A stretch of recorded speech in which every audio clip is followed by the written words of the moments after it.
ሩቲ ፍቅረኛዋን ለአብርሽ አስተዋወቁ። ፍቅረኛዬ ደስታ ይባላል፣ እኔን የሚያስደስተኝ ፍቅረኛዬ ነው ተዋወቀው በማለት ስትናገር እጁን ሲዘረጋ እንጨባበት ብሎ እንግዲህ ደስታ እጁን መጥቶ ነበር የመለሰው። ልጅን አስቀምጠሽ ከዚህ ቤት ከፍቅረኛሽ ጋር መውጣት ትችያለሽ። የማንም ዱርዬ የማንም አሸሼ ገዳሜ የምትይበት ቤት አይደለም፣ ይሄ የተከበረ የባህረ ትዳር ቤት ነው ብሏል። እንግዲህ እስከዛሬ እሱ ሲያመጣ እንደዛ ሲያደርግ ምንም አልተሰማውም ነበረ።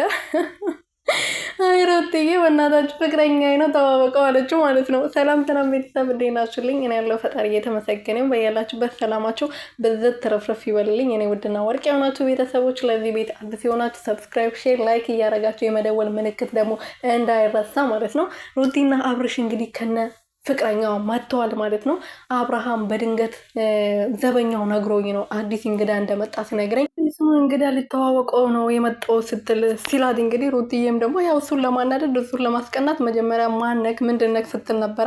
እሱ ስታየው ግን እሱ ስታቅፈው ፍቅረኛ ነው ተዋወቀው ብላ አብርሃምን ስታቃጥለው ነበረ። ገና ታቃጥለዋለች ማለት ነው። ምክንያቱም እሱ ከዚህ ጥፍ የበላለጡ ብዙ ነገሮችን አድርጓታል። አብሮ ተኝቷል፣ አብሮ ዋና ውስጥ ገብቷል። ብዙ ነገሮችን ሲያሳያት ነበረና ሩትዬ ምንም አላሳየችውም። እንደውም አሁን ትጀምራለች ማለት ነው። እና አብርሃም ደግሞ ይገባዋል፣ የምሬን ነው። እሷ ቢያንስ ፈታው ነው ተፋተናል ብሏል። እንግዲህ ያው ድራማ ካልሆነ በስተቀር ተፋቷል። ስለዚህ ከዚህ በኋላ የፈለገችውን ነገር ማሳየት ትችላለች።